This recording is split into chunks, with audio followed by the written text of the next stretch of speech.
This is what happened to me, and this is my story. I gave my son $25 from my retirement fund to help with medical bills. 2 weeks later, I saw his wife flaunting a brand new luxury SUV on Instagram. He'd lied, used my money for a birthday present, so I made sure the car ended up in someone else's hands. His wife's divorce lawyer. If you've ever felt used by your own child, keep watching. And please like this video and subscribe so more people can hear stories like mine. The phone rang late on a Tuesday, past my usual bedtime. I picked it up, my fingers fumbling a bit, and heard Derek's voice on the other end. He sounded breathless, almost frantic. He didn't even say hello, just launched straight into it. "Mom, it's Amanda. She needs dental surgery, serious stuff. Insurance won't touch it." I pulled my old reading glasses off my nose and set them on the kitchen table. He usually called about little things, like if I'd seen his old baseball glove. Not this. He kept talking, explaining how they were tapped out after some unexpected bills, a car repair. Then the new washing machine died. One thing after another, he made it sound like the world was actively conspiring against them. My mind went back to the little fund I kept, the one from my late husband's pension. It was for my old age, for emergencies, not for this kind of panic. But his voice, it had that edge, that desperation. "How much is it?" I asked, my voice quieter than I meant it to be. He hesitated, then said, "25,000, just for the dental work. We'll pay you back, Mom, every cent." I pictured Amanda with her bright smile, how she always seemed so put together. Dental surgery sounded serious. Awful. I didn't have that kind of cash sitting around. It was in a separate account, untouched. I felt a familiar ache in my chest, a push-pull between protecting myself and helping my only son. "I'll transfer it directly to the clinic," I told him, trying to be practical. That way, I thought, I'd know it went to what he said. But Derek cut me off, his voice rushing. "No, Mom, better to just send it to us for speed. The clinic wants cash up front. You know how it is. It'll make things much faster." I listened to him, this grown man, my son, telling me about speed and clinics. My stomach did a little flip, a tiny alarm bell going off, but I pushed it down. He was my son. He needed help. I closed my eyes for a moment, then sighed. "All right, Derek," I said, and the words felt heavy on my tongue. "I'll send it." 2 weeks passed. The weather turned colder, the leaves on the maple tree outside my window starting to blush orange. I went about my days, making my usual morning tea, watering my houseplants. Derek didn't call, which wasn't unusual. He was busy, I told myself, busy with Amanda, with her recovery, with life. I tried not to think about the money, tried to just trust that it was doing good. One afternoon, I sat down with my tablet, the one Leela, my granddaughter, had shown me how to use. I hadn't been on Facebook in a while, but I thought maybe I'd see an update. A photo of Amanda smiling, recovered. I scrolled through the feed, seeing updates from old neighbors and distant cousins. Then I saw it, a photo, bright and glaring. Right there in the middle of my screen, it was Amanda. She stood next to a gleaming white SUV, a Mercedes, the kind with the big star on the front. She was leaning against the hood, a wide, almost theatrical smile on her face. One hand posed on her hip. The caption beneath it read, "Best birthday surprise ever, 2 hearts #blessed #spoiled wife." My finger froze over the screen. Birthday surprise. Amanda's birthday had been just a few days after I'd sent the money. I felt a cold knot tighten in my stomach. I looked at the date on the post, then at the car. It was brand new, the plastic still on the seats in the photo. My eyes darted to the background of the image, a car dealership, with little flags flapping in the breeze. A strange, quiet sort of dread settled over me. I remembered something Leela had shown me once, how to do a reverse image search. I fumbled with the tablet, found the option, and clicked. The results popped up, an exact match. The photo had been posted on the 10th of the month. I'd sent the money on the 9th. The dental surgery, the emergency, the panic in Derek's voice, it all collapsed around me. It wasn't a medical bill. It was a birthday present. My jaw tightened, a sharp pain running through it. I closed the tablet. The bright image of the car burned into my mind. I didn't wait. The next morning, before my usual cup of tea even cooled, I called Derek. He answered on the second ring, his voice cheerful, oblivious. "Hey, Mom, everything all right?" My knuckles were white where I gripped the phone, but I kept my voice steady. Even. I saw the photos, Derek on Facebook, the new car. There was a silence on the other end, long and heavy. I could almost hear him thinking, scrambling. Then he cleared his throat. "Oh, yeah, Amanda, she was really depressed. Mom, like, really down, she needed a pick-me-up." My breath caught, a pick-me-up for $25,000. My mind went to the dental surgery, the urgent need for cash, the stories he'd spun. I thought it was medical emergency, but it wasn't. "What about the surgery?" I asked, my voice now sharper than I intended. "The urgent dental work that wasn't covered by insurance," he stammered, a mess of half-truths. "Well, that was still on the table. But this came up, and she really needed it. It just worked out that way."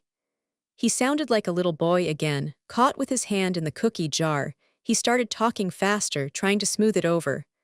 "I was planning to pay you back, Mom, eventually, as soon as things turned around. You know I would. I didn't know, not anymore." The words eventually hung in the air, hollow.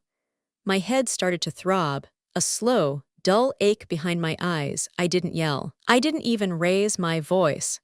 The disappointment was too big for yelling. It felt like a heavy stone settling in my gut.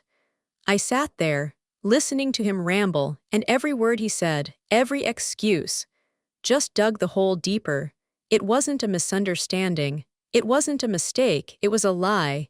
He'd looked me in the eye, or at least spoken to me on the phone, and spun a story to take my money. My late husband's money. I ended the call without another word, just hung up the phone. The quiet that followed felt louder than any argument. After that call, a strange quiet settled over my house. It wasn't just the silence from Derek, it was the quiet of realization. I sat in my armchair, the one I'd had for 30 years, and I started thinking back, not just to the car, but further, bits and pieces. Little moments started bubbling up from the past. There was the time he needed help with rent, just a few thousand to avoid eviction. He sounded so desperate, so ashamed. I sent it, of course. Then the credit card debt, a mountain of it. He said, after a bad investment, or the unexpected baby expenses. When Leela was born, the sudden need for a special crib. A car seat that cost more than my first car. Each time. He'd promised to pay me back, each time. I'd believed him. He'd say, "You're the only one I can trust, Mom." And I'd always wanted to be that person. I remembered the way he'd look at me, his eyes wide and earnest, or the urgency in his voice over the phone. It had always felt like he was reaching out, needing me, but now, seeing the bright white Mercedes, it all shifted, those moments. Those pleas, they didn't feel like requests anymore. They felt like setups. Each little lie, each small amount, had paved the way for this bigger one. It wasn't just this time. This wasn't an anomaly. It was a pattern, a thread running through years of our lives. He hadn't been reaching out for help, he'd been reaching for my wallet. It felt cold, like a draft, realizing how much of our history had been built on this quiet manipulation. He used my love, my concern, the way a person uses a tool, and I, like an old, dull tool, had let myself be used. The love I felt for him, it still sat there, a heavy weight in my chest, but now it was mixed with something else, a sharp, bitter taste of foolishness. I had thought I was helping my son, but he was just collecting, and I was giving. It was a one-way street, and I was at the dead end, after the confrontation. The silence wasn't just quiet, it was deafening. Derek stopped calling, not a single text, nothing. I tried him a few times, just short messages asking about Leela, but my calls went to voicemail. My texts went unanswered. It was like I'd been erased. Amanda was even more thorough. I'd noticed she'd taken down the picture of the car, which was a small victory, I suppose, but then, when I tried to look at her profile, It just said content unavailable. She'd blocked me on everything. No more photos of Leela at the park. No more updates about school plays, just a blank wall. The hardest part was Leela, my granddaughter, my sweet Leela, who loved to tell me stories about her dolls and her school friends. I hadn't seen her in months. Her birthday was coming up, a big 7 years old. I picked out a small book of fairy tales, wrapped it in bright paper. I waited for an invitation, a call, anything. Nothing came. The day of her birthday, I called Derek again, hoping, still voicemail, later that week. I was talking to Carol from my book club. She mentioned she'd seen photos of Leela's party on her cousin's Instagram. A big party, with a bouncy castle and a clown. A part of me just went numb. Not even an invitation, not even a text to say, "We're busy." It was a complete freeze out. They didn't just want my money, they wanted to erase me, now that I'd seen through their lies. I put the wrapped fairy tale book back on the shelf in Leela's old room, next to the small collection of toys she kept here. The silence of the house felt colder, emptier. I thought of Leela, her bright eyes, her quick laugh. It wasn't just about the money anymore, it was about her. They were using her, too, as a weapon to keep me away. The feeling of being used had settled deep in my bones. It felt like an old ache, familiar and constant. The complete silence from Derek and Amanda, especially regarding Leela, finally broke something in me. I sat at my kitchen table, staring out at the small garden, and realized I needed to take stock of my own life. It wasn't just about the $25,000 anymore. It was about my future, and the future of everything I had built with my late husband. I pulled out the old metal box from the top shelf of my closet. Inside were all the important papers, deeds, insurance policies, and my will. I unfolded the will first, the thick paper crinkling slightly. There it was. Clear as day, Derek, my only son, listed as the primary beneficiary of my estate. It made sense. Then, he was my only child. I had written it years ago, when everything felt simpler, when I still believed in his basic goodness. But now, looking at the words, they felt like a betrayal in reverse. Then I pulled out the deeds, the deed to this house, the one I'd lived in for 40 years, my car title, for the old sedan that still ran fine, and the land, a small parcel my husband had inherited, still in his name, though it would pass to me. It hit me, sitting there in my quiet kitchen, that I had a lot more than just the retirement fund. I had assets, real, tangible things, and Derek, by virtue of being my son, stood to inherit it all. The thought sent a shiver down my spine. Would he, after all this, after using me so blatantly, just wait for me to pass on so he could get the rest? The idea was a bitter pill to swallow. I folded the papers back up, but not before a new, cold determination set in. He thought he was entitled to my money, my help, my very life savings, and he was banking on inheriting everything else. I closed the metal box with a quiet click. No, not anymore. I would change it all. Every single line in that will. He had shown me his true colors, and it was time I showed him mine. This house, this land, this car, they weren't just assets. They were my legacy, and I would decide where they went, not him. The next morning, I put on my good walking shoes and drove to the dealership. It was a big, gleaming place, all glass and polished floors. Exactly the kind of place Amanda would pick. I found the address from the old Instagram post. When I walked in, a young man in a sharp suit greeted me, smiling too widely. I kept my face neutral, almost pleasant. "Hello," I said, as if I was just browsing. "I'm Ellen Johnson. I believe my daughter-in-law, Amanda Johnson, recently bought a white Mercedes SUV from here." The salesman's smile didn't falter. He tapped on his computer. "Ah, yes, Mrs. Johnson, beautiful vehicle. She picked it up just last month, didn't she?" "She did," I said, leaning slightly on the counter. "I just had a quick question about the title. You see, I was under the impression it was in her name. But my son mentioned something about the financing." I kept my voice light, as if this were just a minor family mix-up. He clicked a few more times, then looked up at me, his brow furrowed just a touch. Well, Mrs. Johnson, the primary on the loan and the title is actually Ellen Johnson, with a co-signer, Derek Johnson. He looked confused for a moment, then brightened. Must be a coincidence with the names, I suppose, if you're the mother-in-law, unless, my blood ran cold. He used my name, not just my money, but my identity, my good credit, to secure the financing. The heat rose to my cheeks, but I swallowed it down. I thought it was just a loan, but he used my identity to secure better financing. This was worse than I thought. This was fraud. I smiled, a thin, tight line. Oh dear, yes, a very unfortunate coincidence. My son does tend to handle things quickly. Thank you so much for clarifying. That really helps. I kept my voice calm, even though inside I was boiling. I thanked him again, made my goodbyes, and walked out of that polished showroom as if I hadn't just discovered a deeper layer of betrayal. The white Mercedes, sitting shiny on the lot, felt like a symbol of everything rotten. A few days later, I found myself sitting in a quiet office with a lawyer named Naomi.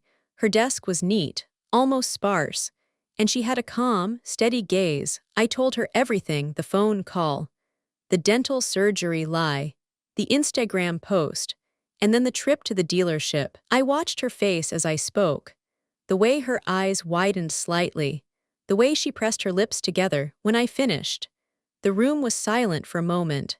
Then Naomi leaned forward, her voice low. Ellen, what your son did using your name for a car title, misusing loaned funds, that's not just a family dispute, that's fraud. And what he's doing with your pension money, under false pretenses, that's also a form of financial elder abuse. The words hung in the air, fraud. Financial elder abuse *. I knew it was wrong, but hearing it from a professional, a lawyer, gave it a different weight. It wasn't just a betrayal now, it was a crime. Naomi explained my options. We could pursue legal action to reclaim the vehicle. We could demand repayment of the loan. She laid out the steps, clear and precise. She specialized in this. She said, protecting vulnerable people from their own families. A flicker of something cold, something hard, ignited in my chest. This wasn't just about getting my money back. This was about justice. This was about showing them that I wasn't just a bank or a doormat. What about the car? I asked, my voice calm despite the storm brewing inside me. Can we get it back? She nodded.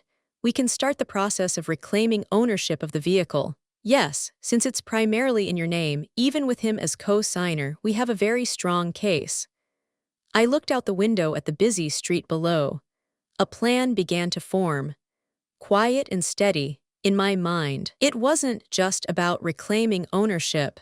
It was about reclaiming my dignity. And I wanted them to know it. This was the first step.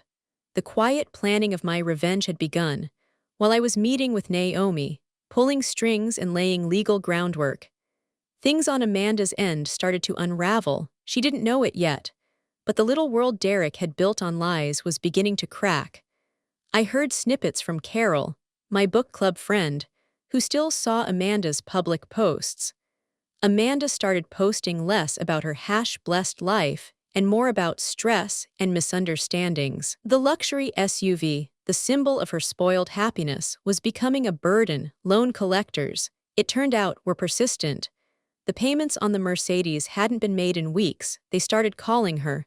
Then Derek, then her at work. She tried to laugh it off, I heard, telling her friends it was just a bank error. But the calls kept coming. They escalated from polite reminders to insistent demands. Derek, true to form, wasn't handling it well. He'd shout into the phone, slamming it down. Amanda would come home from work, her shoulders slumped, and he'd launch into another tirade. He blamed the bank, of course, blamed their system, blamed me probably for being difficult. He told her I was being unreasonable about a small loan, that I was threatening him. Amanda, apparently, was starting to see cracks in his stories, the constant stress, the evasiveness, the sudden financial pressure. It didn't add up. She'd always trusted Derek with the money, letting him handle everything. now. She felt a cold dread creeping in. The car. Her birthday gift had turned into a dark cloud. I thought it was a gift, but it wasn't. It was a ticking bomb. She didn't know the car was mostly in my name. She just knew they were about to lose it. And Derek didn't seem to care beyond his own anger. Her glossy, perfect life was starting to show its seams. One unpaid car payment at a time.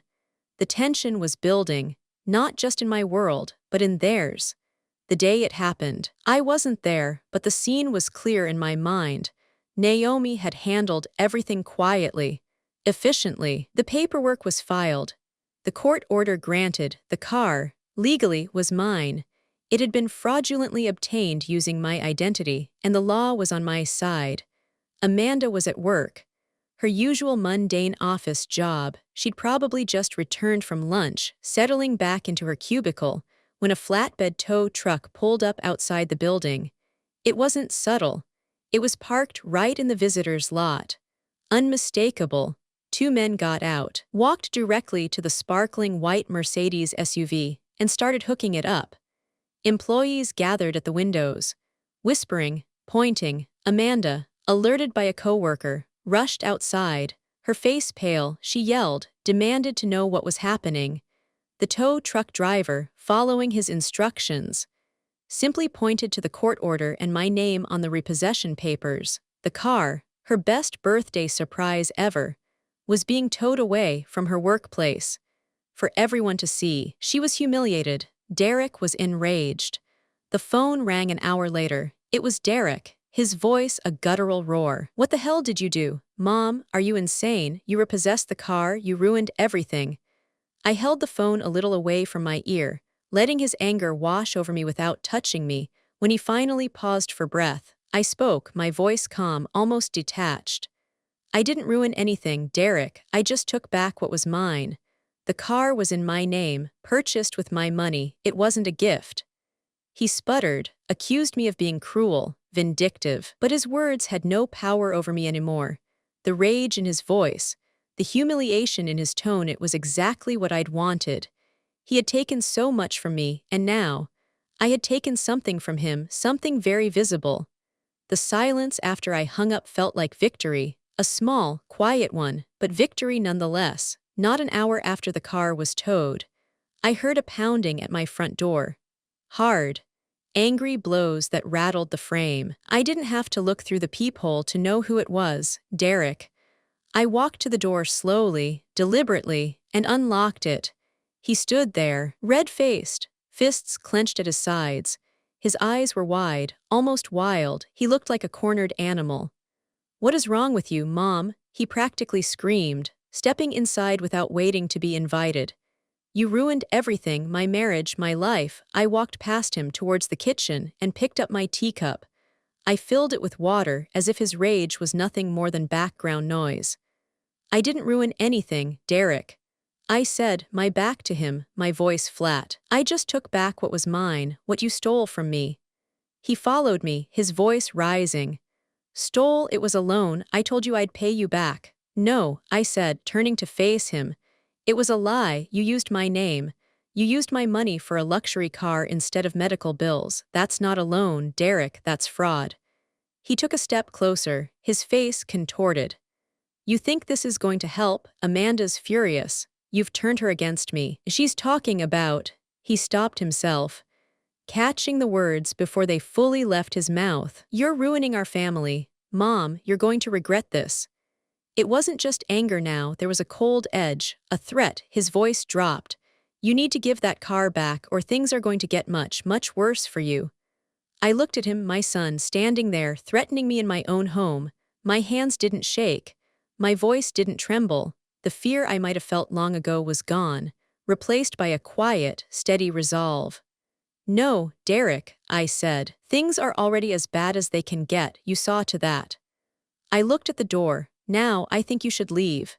He stared at me, his mouth open, then closed it. He didn't say another word. He just turned and walked out, slamming the door behind him.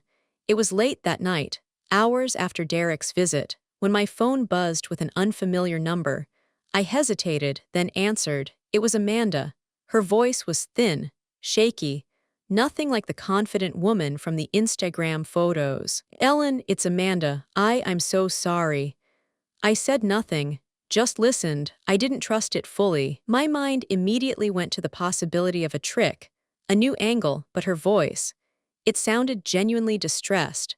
She started talking, fast, rambling. "I didn't know, Ellen, I swear to God, I didn't know he used your money for the car. He told me it was a bonus from work, a really good one. He said you were just being difficult about some small loan, that you were just bitter." Her voice broke. "He never told me about the dental surgery lie. He never said he used your name for the loan. I found the papers today. He hid them." I thought it was just Derek's manipulation, but Amanda sounded genuine. She kept going, words tumbling out. "He's been gambling again, Ellen, big amounts. He lost his bonus months ago. He has secret accounts. I found statements. He's been hiding money from me, too, for years. He told me we were struggling, but he was just siphoning it off." It was a floodgate opening, all the little inconsistencies. The times Derek had been evasive about money, his sudden rages, it all started to make sense, but not in a way that offered comfort. My son, a gambler, a cheat, not just to me but to his own wife. A cold wave washed over me. I still didn't fully trust her.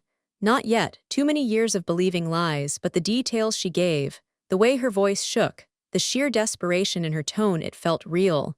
It felt like she was trapped, too, and for the first time, I saw not just a co-conspirator but a victim, just like me.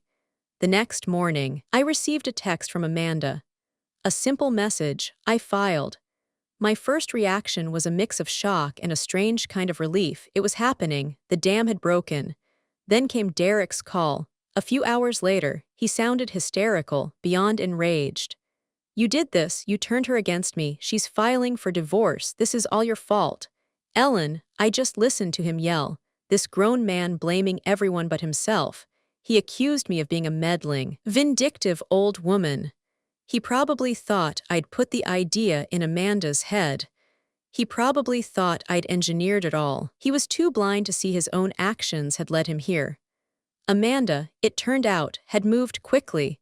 She hired a tough-sounding lawyer, a woman named Miss Davies, who wasted no time. Amanda wasn't just filing for divorce, she was seeking full custody of Leela. That, more than anything, got my attention. Leela, my granddaughter, I called Naomi. I told her what Amanda had said, about the gambling, the secret accounts. Naomi listened carefully. "This changes things significantly. Ellen, if Amanda can prove financial misconduct and gambling, it will severely impact Derek's standing in the divorce, especially regarding custody." A few days later, Amanda called me again, this time more composed. "My lawyer thinks your testimony would be crucial. Ellen, and any financial records you have from Derek to show his pattern." I thought of Leela, her bright smile, her innocence. I thought of Derek's web of lies, trapping not just me, but his own child. "Yes," I said, my voice firm. "Tell your lawyer I'll testify, and I'll provide every record I have." This wasn't just about my money anymore. It was about protecting Leela from a man who used everyone around him. I hadn't started this, but I would see it through. The courtroom was a sterile, hushed place, all pale walls and polished wood. I sat on a bench, a bit to the side, next to Naomi, across the aisle. Derek sat with his own lawyer, a man who looked too slick, too pleased with himself. Amanda was there too, looking tired but determined.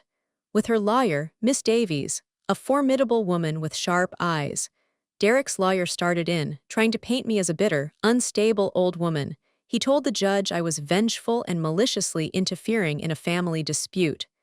He tried to twist the car repossession, saying I was just trying to get back at my son. He made it sound like I was the villain, not Derek. My stomach twisted, but I kept my face still. But Miss Davies, Amanda's lawyer, was ready. She presented documents from Naomi, detailing the car loan in my name, the timing of the money transfer versus the car purchase. She highlighted the discrepancies, the clear evidence of Derek's fraud. She laid out bank statements that showed large, unexplained withdrawals from Derek's accounts, money that went to betting sites, not to family expenses. It wasn't guesswork, it was proof. She dismantled Derek's case, piece by piece, with quiet precision. I sat there, watching it all unfold. I saw Derek squirming, whispering frantically to his lawyer. He looked less like an enraged son and more like a cornered cheat. The air in the courtroom was thick with unspoken accusations, but Miss Davies just laid out facts. She was calm, methodical. My story, once just my personal pain, was now evidence, undeniable and cold. It wasn't just me against him anymore. It was the truth against his lies, and the truth, I realized, even when it hurt, had a way of being heard in a quiet room like this. When it was my turn, I walked to the stand, my back straight, my hands clasped in front of me. The air felt heavy, and all eyes were on me. Naomi asked me questions, gentle and clear.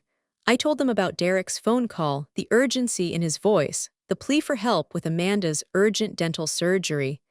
I described transferring the $25,000, the money from my late husband's pension. I talked about seeing Amanda's Instagram post, the white Mercedes, the birthday hashtag, and I explained how I discovered my name was on the car title, used without my knowledge. I didn't cry. I didn't raise my voice. I just stated the facts, plainly, calmly, as if reading from a grocery list. I recounted the years of smaller requests, the loans that never came back. I spoke about the deep disappointment, the feeling of being used not just for my money, but for my love. Then Miss Davies asked me about Leela, about the impact of Derek's actions on my relationship with my granddaughter. My voice softened, just slightly. I haven't seen her in months, I said, not since I confronted Derek. They didn't invite me to her birthday party. Finally, she asked, Mrs. Johnson, how do you feel about your son now? I paused, looking across the courtroom at Derek, who wouldn't meet my gaze. I raised a boy, I said, my voice steady, though it felt like a knife twisting in my gut. I thought I raised him to be honest, to be a good man. I didn't realize. I took a breath. I didn't realize I had raised a user. The words hung in the silence. It wasn't an accusation. It was a statement of fact, a heartbreaking realization. I saw a few people in the gallery shift, a quiet murmur. My testimony wasn't about vengeance. Not really. It was about showing the pattern, the betrayal, the complete erosion of trust. It was about standing up for myself and for Leela. I had said my piece, and in that moment, for the first time in a long time, I felt like my own person again, not just a mother to a man who took everything. The judge's voice was clear, firm, cutting through the tense air of the courtroom. She spoke for a long time, detailing the evidence, the financial records, the testimonies. When she finally reached the verdict, a quiet settled over the room. Amanda was granted full custody of Leela. My heart gave a little lurch, a mix of relief and sorrow. Leela would be safe from Derek's instability, at least, from his gambling and his lies. Then came Derek's turn. He was ordered to repay me the $25,000. It was a legal victory. Yes, but I knew it would be a long, drawn-out process. If it ever happened at all, the judge didn't look convinced he'd ever pay it back. Either, and then, the car, the white Mercedes. The judge declared it a marital asset. Despite the fact that I was the primary on the loan, it was a point of contention for a moment. A wrinkle in the plan, but then, Naomi leaned over and whispered to Miss Davies. A quick, silent negotiation happened between the lawyers. Miss Davies spoke to Amanda, who nodded slowly. Then Miss Davies turned to the judge. Your Honor, my client understands the complexities surrounding the vehicle.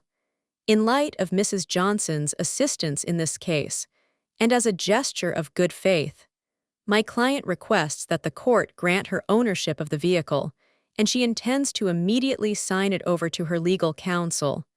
Miss Davies, who has agreed to waive a substantial portion of her legal fees in exchange. My eyes widened. I looked at Naomi, who gave me a small, almost imperceptible nod. It was a brilliant move.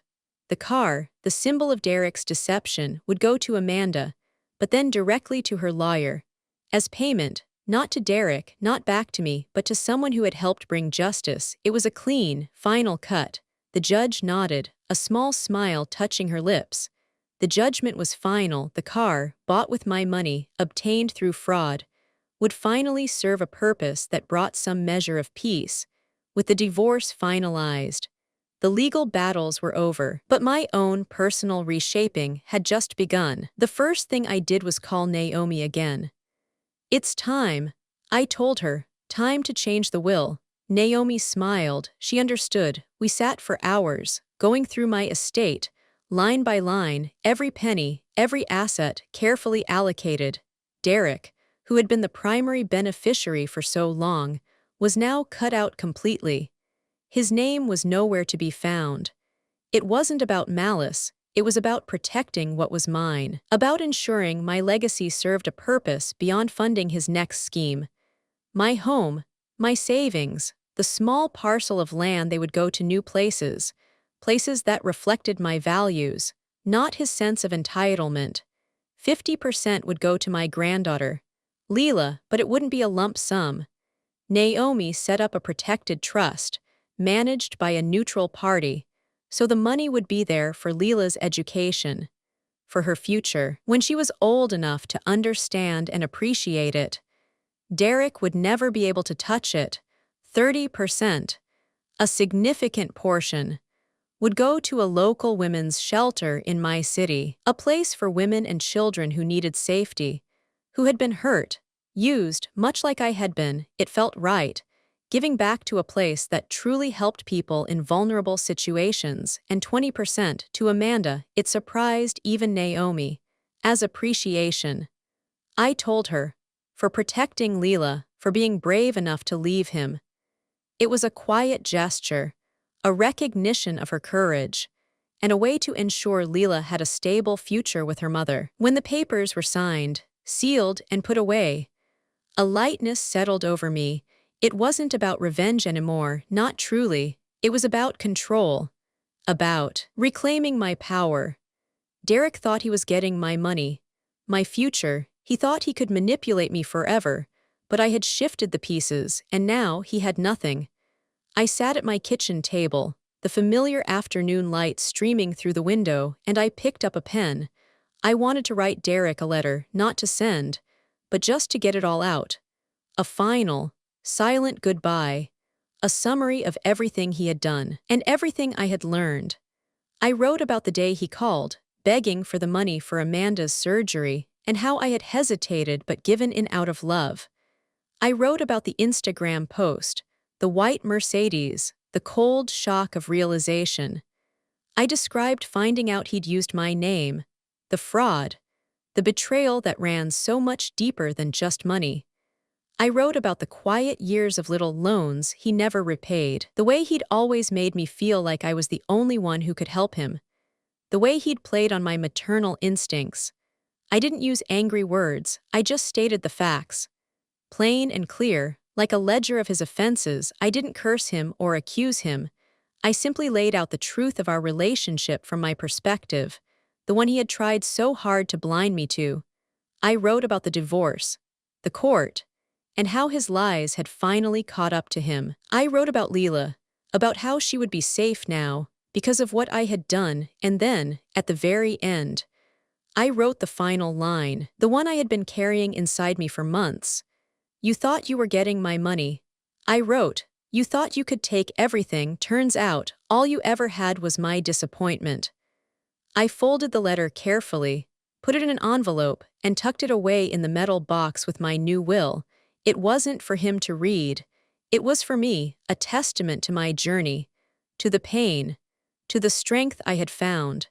It was a final closing of a chapter, a quiet farewell to the son I thought I had, and a welcome to the woman I was becoming. Life, strangely enough, began to feel lighter after everything. The constant worry, the undercurrent of disappointment and anger that had hummed beneath my days, slowly faded. It wasn't an instant thing, like flipping a switch. It was more like the fog lifting after a long, gray morning. I reconnected with old friends I drifted from, people who genuinely cared about me, not just what I could give them, I joined a community group for grandmothers, a lively bunch who met for coffee and shared stories about their grandkids. It felt good to be around people who understood the joys and challenges of family without the toxicity. I started volunteering at Leela's school, just a few hours a week, helping in the library. Amanda had given me her permission, of course, seeing Leela's bright face. Her quick hug when I arrived filled a space in my heart that had felt empty for so long. It was a quiet joy, a simple one, but it was real. I wasn't just a visitor, I was a part of her life again, with Amanda's blessing. My house felt like a home again, not a fortress against betrayal. The memories of Derek's calls, his pleas, still lingered, but they didn't sting as sharply. I often sat in my armchair, drinking my tea, watching the sunlight fall across my garden, and felt a profound sense of peace. I was living on my own terms now. The money was gone, but my peace of mind, my sense of self, had returned, stronger than before. It was a different kind of wealth, one that Derek could never take from me. I had finally found my way back to myself, quiet and content. The sun was warm on my face, a gentle breeze rustling the leaves in the park. Leela skipped ahead of me, her bright pink backpack bouncing on her back, chasing a flock of pigeons. She laughed, a clear, bell-like sound that always brought a smile to my face. I walked along the paved path, my hands tucked into the pockets of my light jacket, watching her. She stopped suddenly, turned and ran back to me, her hair flying. "Grandma, look, a dog," she pointed to a small terrier trotting past. I ruffled her hair. "He's a friendly one, isn't he?" She held my hand, swinging it gently as we continued our walk. The park was full of families, laughter, the everyday sounds of life. It felt normal, finally, more than normal. It felt good. We walked in comfortable silence for a moment, just enjoying the warmth of the day. Then Leela looked up at me, her eyes serious. "Grandma," she said, her voice small, "you always show up." My heart swelled. I bent down, placing a hand on her shoulder. "That's what real love does, sweet pea," I told her, my voice a little husky. "It shows up, even after being pushed away. It shows up no matter what." She nodded, seemingly satisfied with my answer, and then darted off, again chasing after another group of pigeons. I watched her go, her small figure full of life and uncomplicated joy. My face softened, a genuine, quiet smile settling on my lips. The past was behind me, the pain, the betrayal. It had all led me here, to this moment. I was free from the manipulation, from the constant need to please or provide. I had stood up for myself. I had protected Leela, and now, walking in the park, with the sun on my face and my granddaughter's laughter in my ears, I was finally, truly, free.